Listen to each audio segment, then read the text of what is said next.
34واں زبور۔ داؤد کا مزمور اس وقت کا جب اس نے ابی ملک کے سامنے اپنی وضع بدلی، جس نے اسے نکال دیا اور وہ چلا گیا۔ میں ہر وقت خداوند کو مبارک کہوں گا، اس کی ستائش ہمیشہ میری زبان پر رہے گی۔ میری روح خداوند پر فخر کرے گی، حلیم یہ سن کر خوش ہوں گے۔ میرے ساتھ خداوند کی بڑائی کرو، ہم مل کر اس کے نام کی تمجید کریں۔ میں خداوند کا طالب ہوا، اس نے مجھے جواب دیا اور میری ساری دہشت سے مجھے رہائی بخشی۔ انہوں نے اس کی طرف نظر کی اور منور ہو گئے، اور ان کے منہ پر کبھی شرمندگی نہ آئے گی۔ اس غریب نے دہائی دی، خداوند نے اس کی سنی اور اسے اس کے سب دکھوں سے بچا لیا۔ خداوند سے ڈرنے والوں کی چاروں طرف اس کا فرشتہ خیمہ زن ہوتا ہے اور ان کو بچاتا ہے۔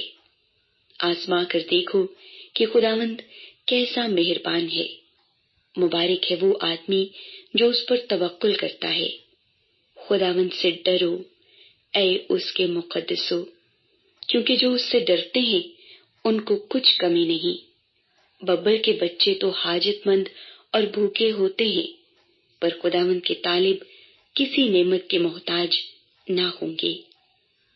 اے بچوں، آؤ میری سنو، میں تم کو خدا ترسی سکھاؤں گا۔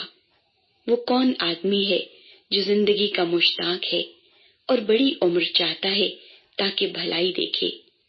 اپنی زبان کو بدی سے باز رکھ اور اپنے ہونٹوں کو دغا کی بات سے۔ بدی کو چھوڑ اور نیکی کر، صلح کا طالب ہو اور اسی کی پیروی کر۔ خداوند کی نگاہ صادقوں پر ہے اور اس کے کان ان کی فریاد پر لگے رہتے ہیں۔ خداوند کا چہرہ بدکاروں کے خلاف ہے، تاکہ ان کی یاد زمین پر سے مٹا دے۔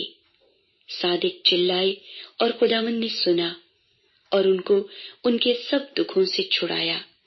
خداوند شکستہ دلوں کے نزدیک ہے اور خستہ جانوں کو بچاتا ہے۔ صادق کی مصیبتیں بہت ہیں، لیکن خداوند اس کو ان سب سے رہائی بخشتا ہے۔ وہ اس کی سب ہڈیوں کو محفوظ رکھتا ہے، ان میں سے ایک بھی توڑی نہیں جاتی۔